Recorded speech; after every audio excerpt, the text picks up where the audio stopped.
O Jardim do Éden. Nossa mais duradoura lenda. Uma história contada por uma civilização após a outra.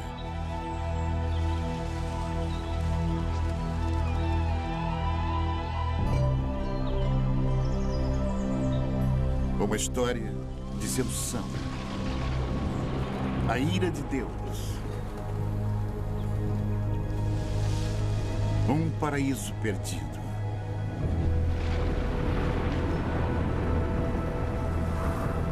Mas será somente uma fábula? Existem provas de que as grandes histórias da Bíblia tenham sido verdade? De fato, existiu um lugar como o Éden?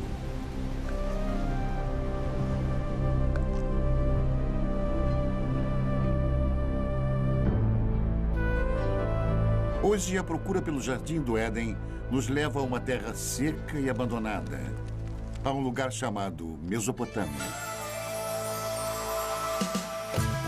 Mesopotâmia. Retorno ao Éden.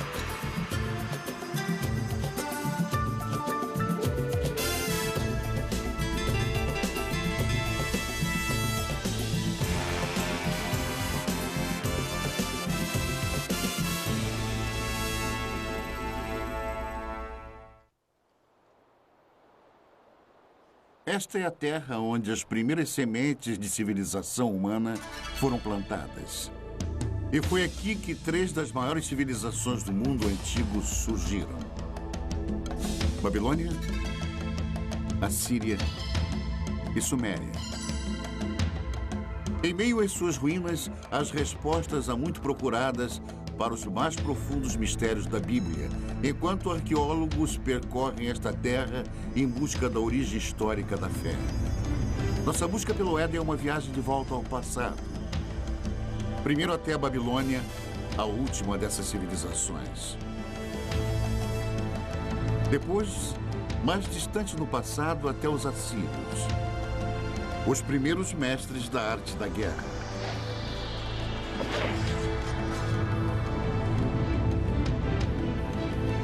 E, finalmente, um momento no passado tão longínquo que somente o Éden poderia ter precedido. Até a Suméria e a criação da civilização em si. O grande arco da crescente fértil. Ao longo de mais de 6.000 anos, esta rica terra, situada entre os rios Tigres e Eufrates, deu início às primeiras grandes civilizações. Os gregos a chamam de Mesopotâmia. Nós chamamos de Iraque. Subpondo as camadas da história daqui, podemos trilhar as origens de nossas histórias mais antigas e nos transportar às raízes mais profundas da fé. Nossa jornada começa na margem oeste da Mesopotâmia, em Israel. Uma descoberta casual em 1947 voltaria a atenção do mundo para a arqueologia e para a Bíblia. 2 pastores beduínos estão conduzindo seu rebanho de cabras pelos rochedos de Qumran, a alguns quilômetros a leste de Jerusalém. No calho do deserto, eles notaram uma pequena caverna oculta num declive rochoso curioso. Um começa a subir.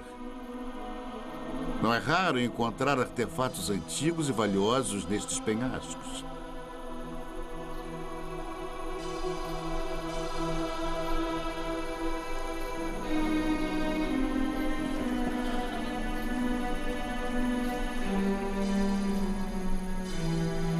Dentro da caverna, o pastor descobre destroços de antigos potes, fragmentos de pergaminhos de couro e algumas folhas de papiro, tudo intocado desde o tempo de Jesus. Estas escrituras de uma seita judaica monástica chamada Essênios viriam a ser conhecidas em todo o mundo como os manuscritos do Mar Morto. Nas cavernas ao redor, centenas de papiros antigos seriam eventualmente descobertos. Uma delas provou ser a primeira versão do Antigo Testamento, incluindo os 5 primeiros livros fundamentais conhecidos pelos judeus como Torá. Os manuscritos do Mar Morto imediatamente se tornaram foco de um tremendo alvoroço internacional, enquanto eruditos e teólogos disputavam a posse e os significados deles. E a sensação foi importante. Isto foi descrito como um dos achados arqueológicos mais importantes. E são muito valiosos para os judeus, porque eram judaicos. Eles vêm de um período fundamental na história judaica. E muito valiosos para os cristãos, porque são contemporâneos de João Batista, Jesus e por aí vai. Portanto, são muito informativos. Mas, além disso, temos uma grande ligação emocional a esta obra. A Bíblia sempre foi um livro lido sob 2 pontos de vista: o sagrado e o histórico. Mas o tradicional Torá é sempre escrito à mão. As palavras são lidas enquanto o escriba escreve. Portanto, se tornam uma oração. E cada Torá é considerado sagrado a partir do momento que é escrito. Mas a precisão histórica da Bíblia nunca foi de fato comprovada. É um trabalho que continua até hoje.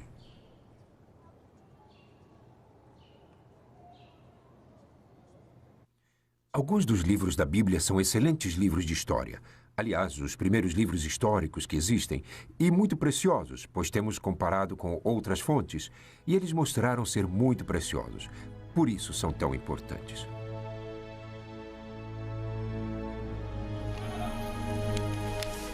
A descoberta dos manuscritos do Mar Morto foi o evento mais famoso da arqueologia bíblica, mas não foi o primeiro. A ânsia por explorar a história bíblica tem uma tradição respeitável. É uma procura que começou na Terra Santa, mas levaria à Mesopotâmia.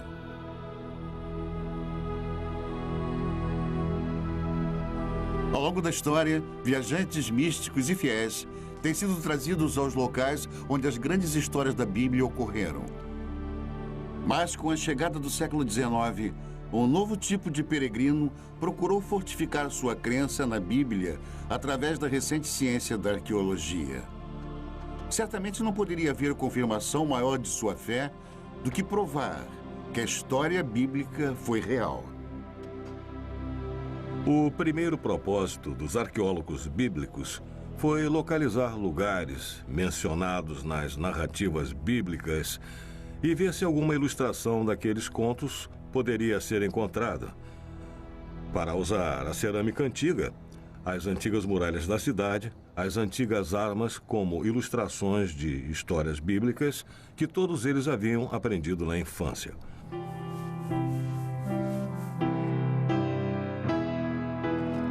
O prestígio de cada nação europeia na Terra Santa era medido pelos tipos de descobertas bíblicas que eram encontradas.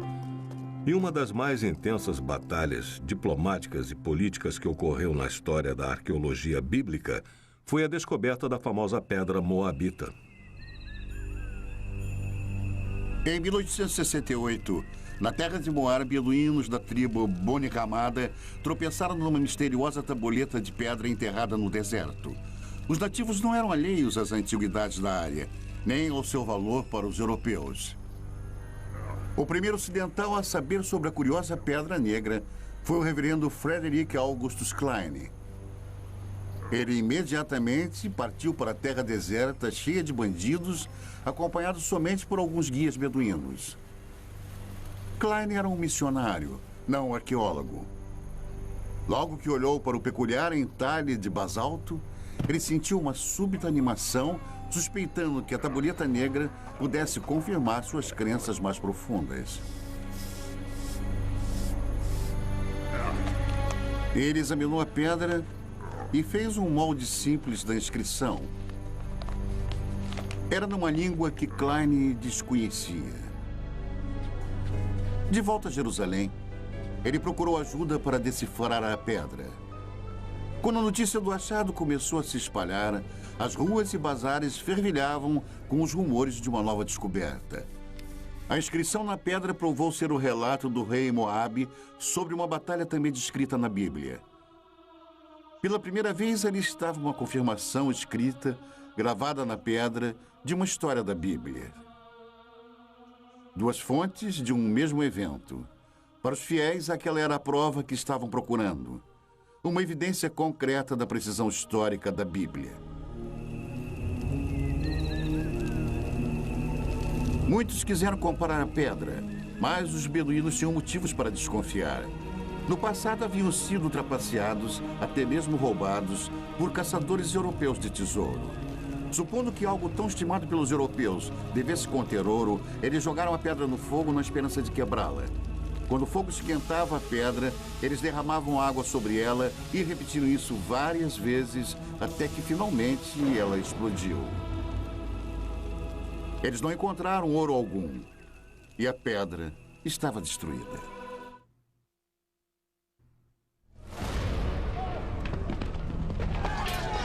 O ano é 586 a.C. O exército de Nabucodonosor, rei da Babilônia, invade Jerusalém com a ira de um Deus furioso. Estamos a quase 6 séculos antes do nascimento de Cristo. Os romanos ainda nem sonhavam com o império. É um capítulo negro na história dos judeus, enquanto a impetuosa estrela da Babilônia nasce. A Bíblia descreve o ataque babilônico. Cortou em pedaços todos os utensílios de ouro que fizera Salomão para o templo do Senhor. Todos os príncipes, todos os homens valentes, todos os artífices e ferreiros, ao todo de 10.000. Ele os levou cativos de Jerusalém à Babilônia. Os israelitas cruzaram mais de 800 quilômetros de deserto, seguindo antigas rotas de comércio pelas atuais Jordânia, Síria e Iraque até a Babilônia. Em Salmos 137, os israelitas lamentam: às margens dos rios da Babilônia, nós nos assentávamos e chorávamos, lembrando-nos de Sião. Como, porém, haveríamos de entoar o canto do Senhor em terra estranha? Fracos e exaustos, os israelitas chegaram à Babilônia, amedrontados com tamanha grandiosidade. Arrancados da modesta cidade de Jerusalém, eles contemplavam a majestosa capital do mundo antigo.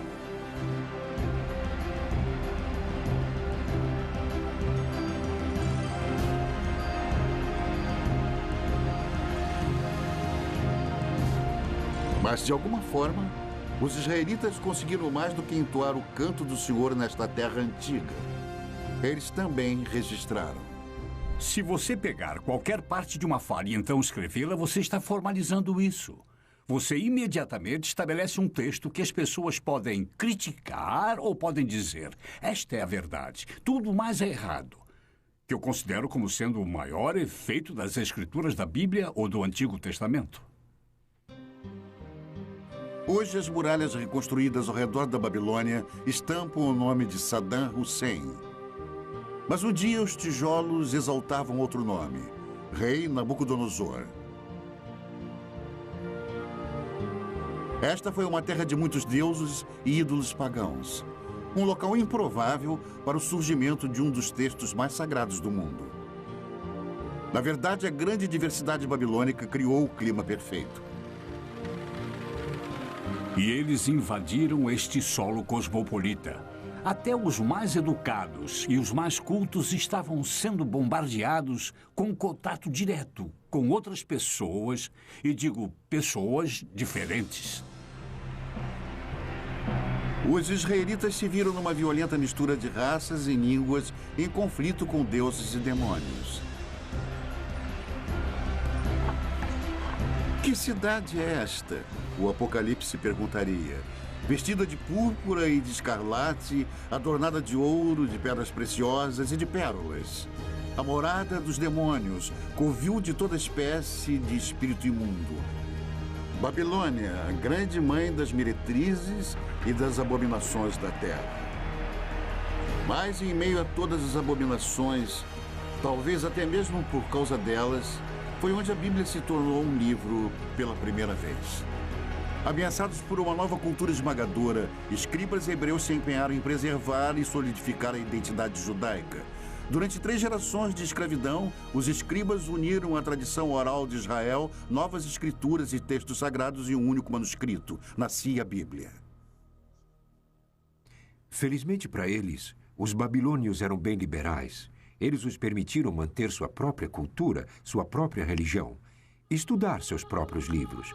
Foi isso que preservou a Bíblia até os dias de hoje.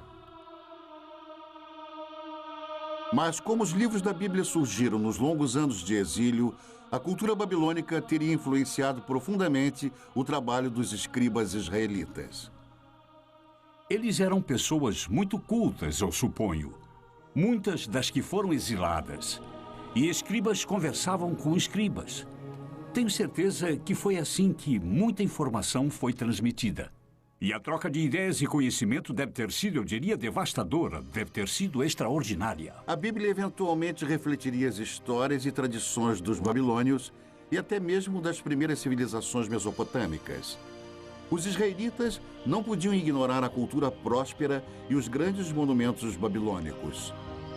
Seus templos estavam entre as maiores construções do mundo antigo. Construções públicas enormes. Uma via processional, o palácio de Nabucodonosor, com seus legendários jardins suspensos, palmeiras, o rio. Se você tivesse cruzado o portão de Ishtar, teria sentido o odor da brisa. E era intencional. Você estava na presença de algo poderoso. Mas por todos os lados estava a cidade, as pessoas, os plebeus. Os desfiladeiros, travessas tortuosas, o tumulto de pequenas lojas. Multidões de pessoas caminhando, pequenos bairros, amontoados, cheios de vida.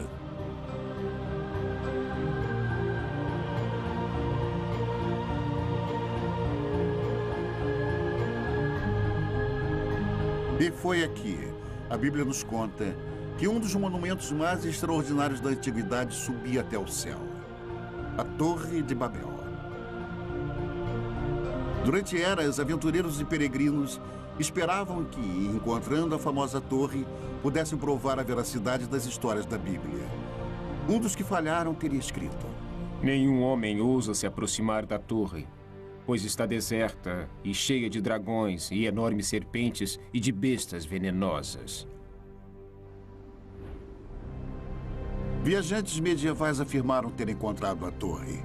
Esta almádena em espiral ainda se encontra no norte do Iraque. Mas eles estavam errados. Esta torre foi construída 1500 anos depois e muito distante das muralhas da Babilônia. Talvez a mais intrigante possibilidade tenha sido feita por Robert Caldwell, um arqueólogo alemão no início do século. Ele descobriu uma trincheira retangular com alguns tijolos restantes. Muitos especialistas acreditam que Caldwell tenha descoberto tudo o que restou da famosa torre. Os enormes monumentos babilônicos causaram uma forte impressão nos escribas bíblicos. Mas a herança mais duradoura que sobrevive até hoje é uma novidade babilônica ainda mais impressionante: o Código de Lei.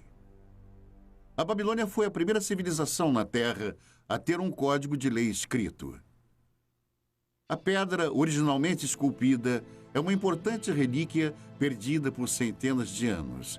Ela apareceria no final do século XIX. Uma pedra esculpida com um dos mais importantes documentos legais de todos os tempos. 1200 anos antes dos israelitas serem levados em cativeiro, o rei da Babilônia mandou esculpir uma pedra com as leis que carregam o seu nome. Código de Hammurabi. Estas escrituras podem ser tidas como precursoras do Código de Lei em Êxodo, Levítico e Deuteronômio. Nas sociedades em que o conhecimento e a lei são transmitidos e compartilhados oralmente, o precedente é muito importante. Quando foram escritos, as pessoas que o fizeram tinham imenso poder. O Código de Hammurabi influenciou quase toda a civilização desde a Babilônia. Hoje, até mesmo alguns de seus métodos mais primitivos de julgamento sobrevivem intacto. Hammurabi descreve um ritual chamado aprovação. Um teste doloroso, até mesmo mortal, de culpa ou inocência. Em algumas remotas tribos beduínas, a aprovação ainda é praticada tal como era feita no tempo de Hammurabi. Nesta rara filmagem, um sagrado chamado Mubashi irá julgar os acusados examinando suas línguas após eles lamberem uma colher de ferro quente.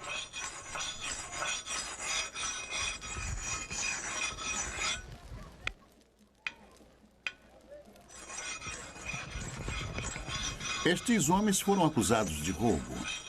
Eles devem se submeter à aprovação ou serem considerados culpados por omissão. Os membros da família assistem ansiosos enquanto os jovens rapazes se preparam para o ritual doloroso.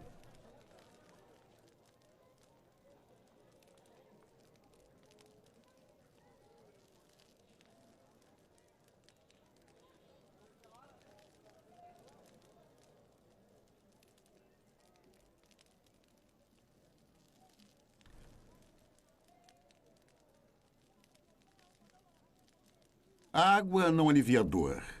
É para limpar e purificar o bebedor e prepará-lo para o julgamento. O homem sagrado reza e depois examina as línguas queimadas, buscando um sinal de Deus. Apenas o Mubashi pode definir culpado ou inocente e somente ele irá determinar o destino destes homens. Finalmente, um veredicto. Um homem é considerado inocente para grande alívio de sua família. O outro não teve tanta sorte. Declarado culpado, ele irá pagar pelo seu crime.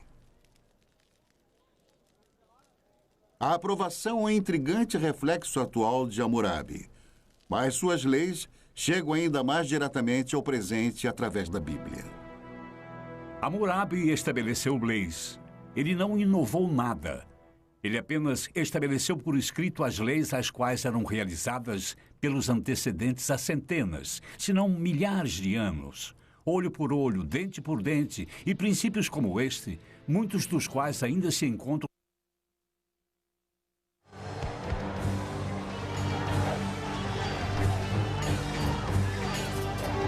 O mais mortal de todos os exércitos mesopotâmicos a viver no Antigo Mundo foram os assírios. Na Bíblia, eles são os símbolos definitivos da tirania de sangue e opressão impiedosa.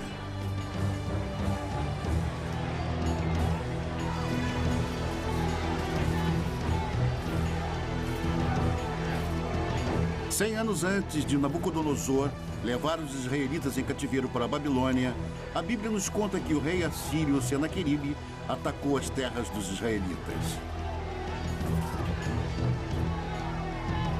No segundo livro dos reis, a Bíblia diz: já tens ouvido o que fizeram os reis da Síria a todas as terras, como as destruíram totalmente.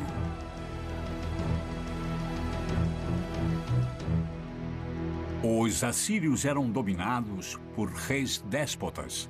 Eles acreditavam no poder absoluto. E poder absoluto significa controle. E o poder absoluto quase que invariavelmente se mantém no poder graças à eficiência e força militar. E os assírios mantinham uma enorme máquina de guerra forte e eficiente. E nas paredes dos palácios dos reis assírios estavam as narrativas de algumas de suas expedições, escritas de forma vaidosa, gloriosa, grandiosa e eloquente. Os assírios, eles poderiam tomar uma cidade e empilhar as cabeças dos cidadãos dominantes do lado de fora dos portões, ou pegavam o rei da cidade, o esfolavam vivo e pregavam sua pele no muro, mas todos faziam isso. O poder assírio, simbolizado pela caça ao leão real, estava nas mãos de impiedosos reis guerreiros. Até mesmo a Bíblia demonstra uma relutante admiração. Eis que a Assíria e todos os grandes povos se assentavam à sua sombra. Ezequiel 31. Enquanto a cidade de Roma estava no início, a Assíria era o maior império do mundo. Por mais de 1000 anos, os detalhes sobre a civilização assíria eram poucos. Até a grande capital, cidade de Nínive, era desconhecida pelo mundo moderno.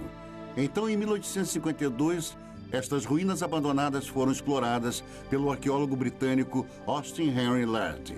O que Lerdy encontrou aqui no norte do Iraque foi nada menos do que a morada real de Nínive. Um tesouro intacto da civilização assíria. Cavando a terra como um minerador, Lerdy descobriu grandes touros alados e obras de arte espetaculares escondidas dos olhos humanos por um milênio. O mundo estava admirado e vibrante com a nova descoberta. Nínive era outra cidade bíblica encontrada, mais uma confirmação da precisão histórica da Bíblia. Porém, a mais fenomenal das descobertas de Lerdy foi a grande biblioteca de Nínive, uma extraordinária coleção de 22.000 tabuletas de barro gravadas com a escrita cuneiforme dos assírios. A única comunicação direta que temos com as pessoas do mundo antigo, de fato, é o que eles deixaram em seus escritos. Podemos saber, através disso, o que eles comiam, como era a sua medicina, como era a vida em família, como era a sua política e como viam a religião. Os detalhes da vida diária dos assírios revelam uma sociedade patriarcal, um mundo onde plebeus e principalmente as mulheres tinham poucos direitos. Toda mulher assíria, quando ainda jovem, antes do casamento, ia ao templo de Estar, sentar nos degraus e ficava lá até que algum homem se aproximasse e deixasse cair uma pedra na barra do seu vestido. Então ela entrava com ele e tinha relações. Era assim. Mas neste mundo tirânico havia uma certa justiça. No casamento, até as mulheres tinham certos direitos. Uma mulher podia especificar em seu contrato de casamento que seu marido não poderia ter outras esposas. Ela podia especificar que ele poderia ter quantas prostitutas quisesse, mas não outras esposas. Mas se as mulheres comuns tinham direitos limitados, descobertas recentes revelam que as rainhas assírias dispunham de grande privilégio. Em 1989, o antigo palácio de Nimrod, ao norte do Iraque, foi o palco de um surpreendente achado. Os especialistas a consideraram a mais significante descoberta desde a tumba do rei Tutankhamon, o tesouro de Nimrod. Enquanto nós limpávamos uma das salas, descobrimos que havia algumas indicações de um túmulo no subsolo. Nós tiramos tudo e tentamos nos dividir. E descobrimos que ali havia corpos de pelo menos 2 rainhas. Densos braceletes de ouro ainda enfeitavam os seus ossos. Um tesouro real, enterrados há mais de 2.000 anos. Esta filmagem memorável, feita por arqueólogos iraquianos, é um registro exclusivo de suas extraordinárias descobertas. Pela primeira vez, a tumba de uma rainha assíria foi encontrada intacta. A sepultura real ainda exibia uma maldição para proteger suas ocupantes. Para aquele que abrir o lacre e me retirar de minha tumba, que seu espírito vague sedento sob os amargos raios do sol, e que os poderosos deuses do inferno permitam que seu corpo e sua alma jamais encontrem um descanso eterno. Ignorando a maldição, os arqueólogos escavaram mais de 56 quilos de joias lindamente esculpidas, globos de cristal e requintados entalhes. Os antigos assírios eram mestres ourives e artesãos. Mas o valor desse tesouro é bem mais alto do que vale em ouro. Quando mortas, as rainhas assírias esbanjavam riquezas. Mas em vida foram seus reis que fizeram história. Reis com sede de impérios. No ano de 701 a.C., o rei Senaqueribe e seu exército se puseram a caminho do deserto em direção ao mar Mediterrâneo. Os corajosos assírios estavam determinados a conquistar tudo que passasse em seu caminho. As cidades de Judá, inclusive Jerusalém, e seu rebelde rei Ezequias. Fortalezas e mais fortalezas tombavam diante dos assírios, mas foi a cidade de Laquis cuja brutal destruição está nos registros históricos e na Bíblia.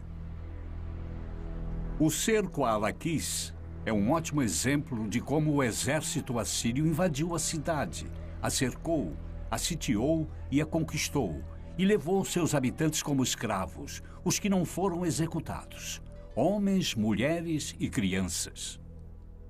A técnica era muito simples, era uma conquista bruta, rápida e sistematicamente eficiente. E nos baixos relevos dos palácios assírios, dá para ver os mecanismos de cerco, os soldados avançando nas colinas com os escudos por cima os protegendo dos entulhos atirados. Mas eles não tinham chance. Os outros eram soldados profissionais, eram uma máquina.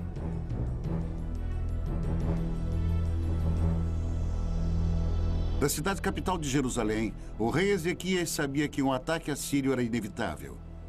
Ele tratou de fortificar a cidade e ordenou a escavação de um aqueduto subterrâneo, um empenho desesperado para proteger o fornecimento de água na cidade.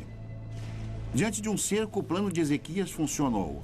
A Bíblia conta que Deus salvou Jerusalém e o rei da Assíria voltou humilhado para sua terra. A versão de Senaqueribe do conflito foi encontrada num prisma de argila enterrado em Nínive. Ele se equipara com a história da Bíblia nos mínimos detalhes, mas seu ponto de vista é bruscamente diferente. Mas quanto a Ezequias, o judeu que não se curvou em submissão ao meu domínio, 46 de suas cidades fortemente muradas, eu ataquei e conquistei. O esplendor de minha autoridade o derrotou. As histórias são contadas de ângulos diferentes, mas estão de acordo. Se você tiver que contar sobre o que aconteceu hoje, e se tiver que contar, contaremos histórias diferentes. Temos a história de Senaqueribe invadindo este país. Cada uma conta basicamente sobre o mesmo evento histórico, completamente sem contradições. Sem contradições, exceto uma. O resultado na versão de Senaqueribe, Ezequias está confinado em Jerusalém como um pássaro na gaiola. Mas, segundo a Bíblia, os exércitos assírios estão contidos nas muralhas de Jerusalém. Este talvez seja o primeiro exemplo de manipulação de informações. O Deus dos israelitas dá a última palavra. Eu vou destruir os assírios em minha terra, a Bíblia diz. E assim disse o Senhor que os assírios serão derrotados. Muito antes, o Onipotente tinha desperdiçado uma civilização inteira. Não há uma única menção do nome deles na Bíblia, mas eles foram chamados Sumérios e contaram a história de uma grande inundação.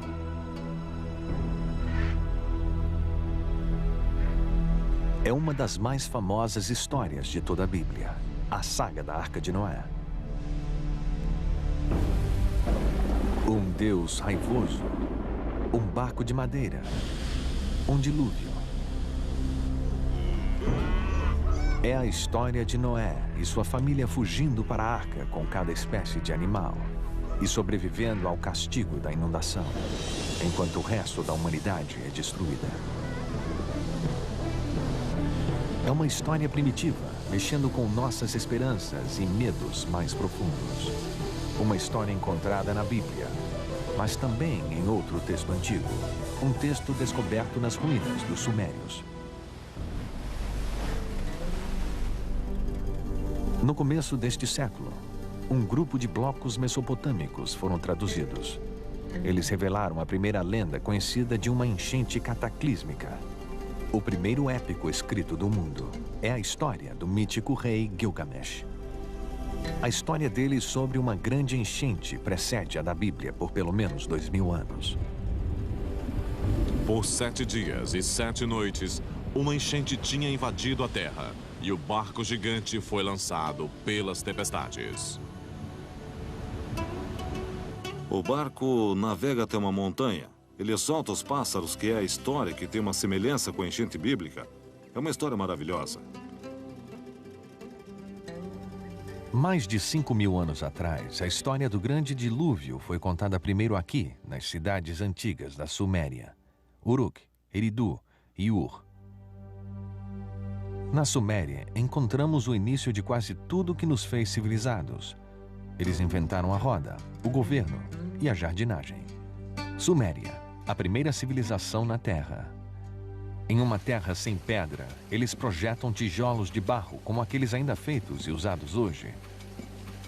E daqueles simples blocos de construção, eles levantaram os primeiros grandes monumentos, chamados zigurats, construindo templos que invadem dezenas de metros pelo ar.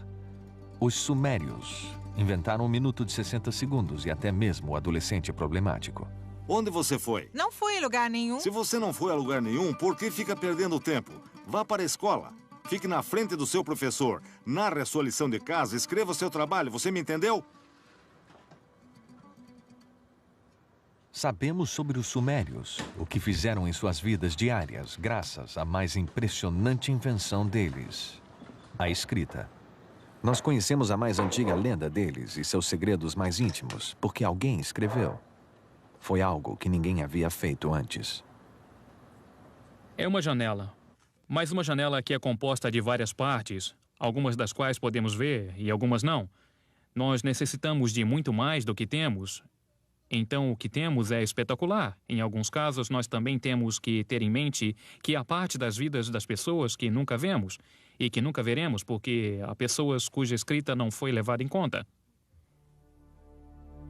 5.000 anos atrás, alguém escreveu sua história na argila, nos dando uma ideia de um mundo no seu primeiro relance de civilização.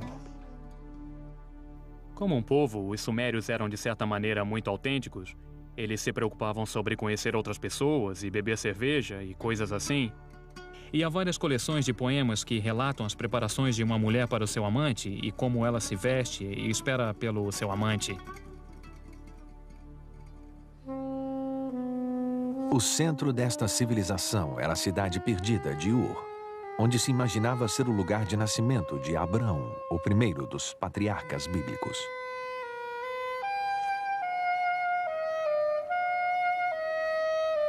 É o sumário de uma cidade bíblica em termos arqueológicos, porque era um lugar de uma das mais famosas escavações arqueológicas que já ocorreu entre os anos 1920 e 1930, por um notável arqueólogo britânico chamado Leonard Woolley.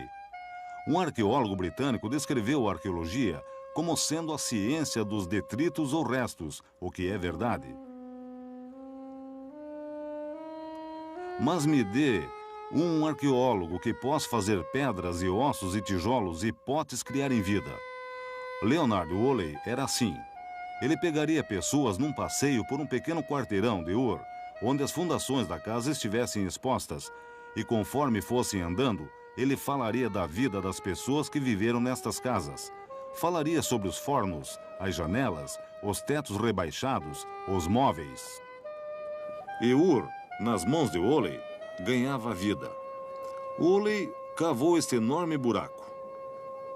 Ele ia através da cidade e se tornava cada vez menor. E então havia esta inútil camada de lodo. E Woolley recontava como a mulher dele veio e olhou para aquilo. E ela era uma senhora simples. Olhou para aquilo e disse: "Oh, aquilo é a enchente." E luzes se acenderam. E Woolley disse que isto era uma evidência do dilúvio bíblico. E o que ele fez? Trouxe dinheiro. E Ur foi uma das escavações que foi vendida brilhantemente.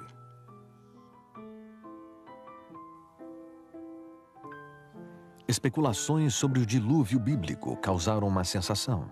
Mesmo sem uma prova concreta, foi como se a ciência e a Bíblia tivessem se unido no desolado deserto do sul do Iraque. Woolley iria finalmente desenterrar um tesouro indiscutível. Uma descoberta que trouxe visões extraordinárias para esta primeira das civilizações. As tumbas reais de Ur. Cavando na lama grossa, Woolley descobriu 74 esqueletos arrumados cuidadosamente, todos enterrados ao mesmo tempo. O sepultamento contou a chocante história de uma jornada final de um rei para o além e daqueles que o acompanharam. E a partir disto, ele desenvolveu uma notável história de um funeral real. E a história dele foi algo assim. Primeiro eles cavaram este grande buraco com uma lâmpada de um lado. No buraco, levantaram um sepulcro com pedra na qual o corpo do personagem real foi colocado.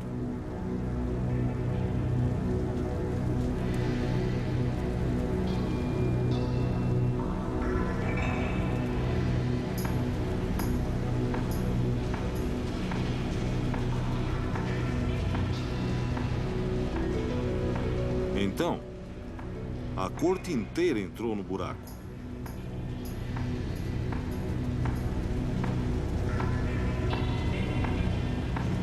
Todos se alinharam e ficaram lá com pequenos potes de argila em suas mãos. E então, no sinal, todos beberam veneno.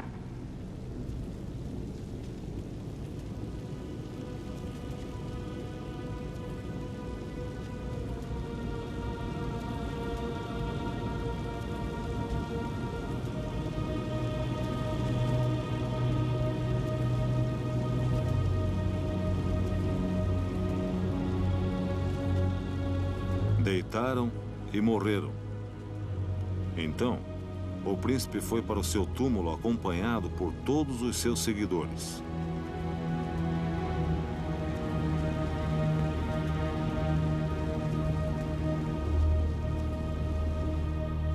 Isto se tornou uma das grandes descobertas, um dos maiores funerais contados na arqueologia da história antiga. A descoberta dos túmulos em Ur foi um triunfo para a arqueologia, revelando os segredos antigos da primeira civilização. Mas a ciência sozinha pode nos levar só até lá. Onde a trilha acaba, o épico de Gilgamesh traz as pistas atormentadoras finais. Pistas que nos levam de volta a um jardim e a um lugar chamado paraíso.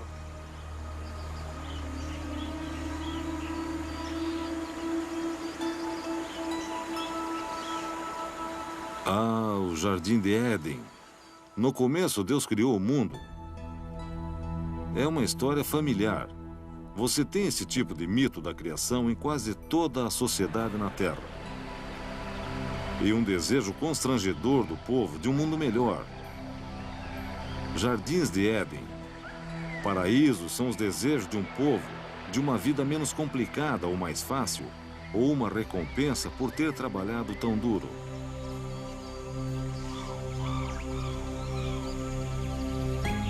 No antigo épico sumério de Gilgamesh, o nome dado ao paraíso é Dolmen. É um lugar além da habitação humana normal e como se apresenta no mito sumério da enchente, que é onde os sobreviventes da enchente foram morar. E há outros mitos que mostram Dolmen como um lugar onde tudo era perfeito. Dolmen aparece na lenda mesopotâmica como uma espécie de jardim do Éden. Como um tipo de paraíso, um lugar de verdejante frescor e água abundante, e ventos e brisas. É um lugar de maravilhas, um lugar perfeito. É também o lar para uma serpente. No épico antigo, a serpente rouba a flor que gera a imortalidade. E assim como Adão, Gilgamesh deve deixar o jardim e morrer. A ideia do paraíso parece universal. Mas no que se baseia? Este lugar existiu? A resposta indica um lugar encantado e real. 640 quilômetros ao sul da antiga cidade sumeriana de Ur, fica a ilha de Bahrein. Um mercado essencial nas rotas do comércio através dos desertos áridos e mares salgados da Mesopotâmia.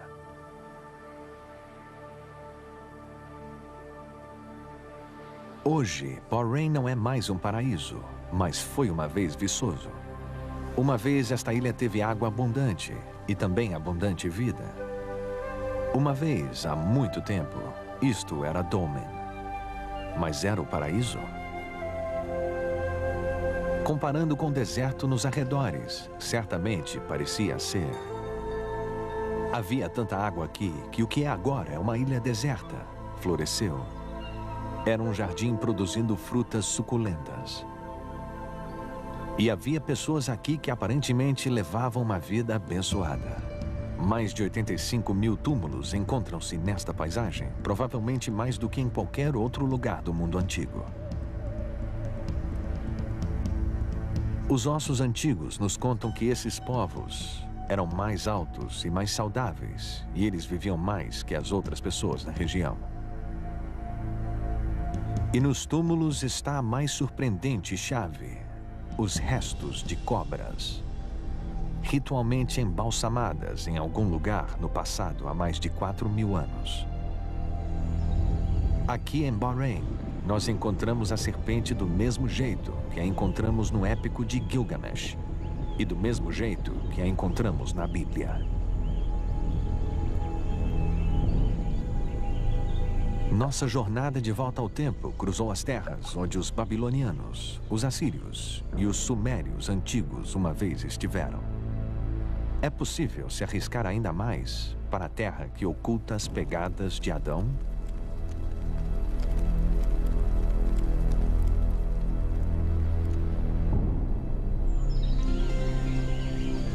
Aqui, fé e razão devem caminhar juntas. Nós agora sabemos que houve uma ilha paradisíaca na Mesopotâmia. É nossa escolha acreditar que era o paraíso.